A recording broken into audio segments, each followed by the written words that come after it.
Hey guys, how's it going today? My name's Bill. I've been making tack sets since about 2016.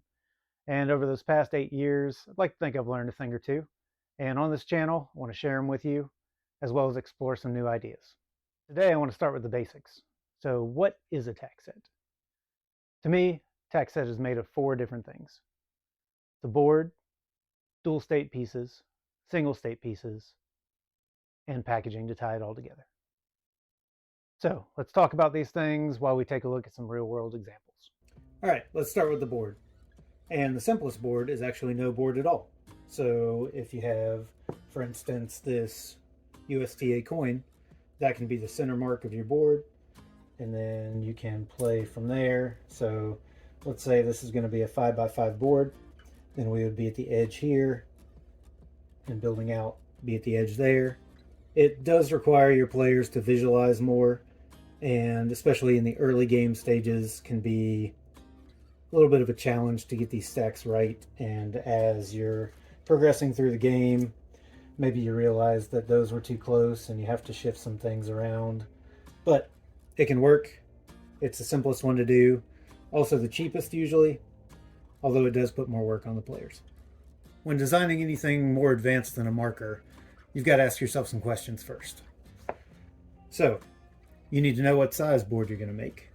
Most common sizes right now are going to be 5x5 and 6x6. And you also need to decide, are your players going to play in the squares, or are they going to play on the intersections of the squares, which in this case are demarcated by the diamonds. Once you know what size you're going to be dealing with and how you want your players to interact with the board, whether that's in the squares or on the diamonds, then you can take a look at materials. Boards can be made out of anything as long as it'll be a flat and stable surface for the pieces to stack upon.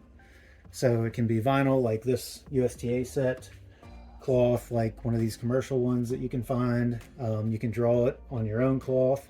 You can print it out on paper. You can do it out of wood, Lexan, resin, concrete, clay. I mean, really, your imagination can really run wild with this as long as it, like I said, is a flat, stable surface for your pieces to stack upon. Next thing I want to talk about are going to be your dual state pieces. And most traditional way to do this is just to cut out your piece, but make it thick enough so that it can be in the flat orientation or stand upright as a standing stone in the vertical orientation. These are from the USTA tournament set. These were from a little Etsy shop. I think it was called Cube for Me. Again, I'll clarify and put that down in the link. But these were internationally shipped, so it took them a little bit to get here. But they were reasonably priced, came pre-painted. So all I really had to do was take them out of the bag and set them up. Another pre-made option that I recommend is going to be these little pieces. They are off of Amazon.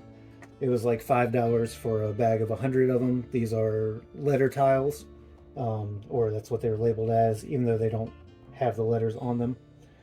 These are a little thinner. They do stand upright to make that second state for the piece. However, if you do have something thin and you're worried about it falling over as the tacks get taller, what you could do is mark one side of the piece to represent the standing stone. So even though you're not standing it up, this would represent a stack of two with a wall on top. And then if it's not, it's just a flat, then you would place it down the opposite direction. One of my signatures, especially in the travel sets that I design, are making the dual state pieces thinner or more interestingly shaped so that they slot into one another to become that second piece. This gives you a lot more stability while still being able to be placed in either orientation. These are from my Artificer set, and these are from my bento box. One of the early generations. These were some prototypes I had laying around still. You can see they're very thin. You'd have a harder time stacking those and getting them to stay upright, especially as the board got busy. So there's a slot, and you can place it up on its edge like that, and then end up with a stable stack you can shake around a little bit as you move around. And that brings us to the single state pieces, or the capstones. These you can spend a little bit more time on because you have fewer of them in the set. You're not cutting 60 of them like you would for 6x6. So you can really run wild with these. They are single state because they do not need to have a horizontal and a vertical orientation to them. So you also have a little more freedom there. You can use anything from something specifically made for tack, like these that I'm giving away during the current tournament, or perhaps a miniature that you already have painted, or even if you have a smaller set, you can use very small rocks. The Etsy shop even sent me some free samples of some of the other things they made, and it included this kind of bishop looking piece that would work well on their pieces there as a capstone. So there you go. With the board and pieces out of the way, let's talk about packaging.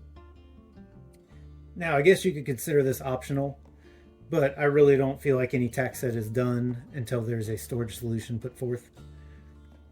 That storage solution could be as simple as a drawstring bag. This one, I have markers on the drawstring in case I don't want to play with the folded up board inside.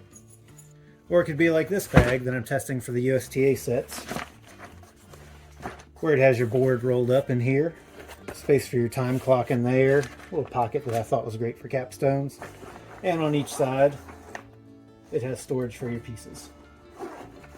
Now, I like those bags, don't get me wrong, and in a future episode I'm going to go over how to kind of stencil out, paint one of your own, so you can just have a ready to go set that has very minimal tool requirements to get you going, get you out there playing tack. But I really like it when the packaging is useful in another way. Like this version of the bento box, where the enclosure becomes part of the board when it's open. Or my artificer set, where once you unpackage it, your board's laid out in front of you, all ready to go. So that's just the tip of the iceberg when it comes to storage solutions. I'd like to see what you guys can come up with and what we can work on together in the future. I want to thank you guys for watching, and if you liked what you saw here, I do plan on coming out with more episodes. On the next episode, I'll show you guys how to make some pieces using only a miter box.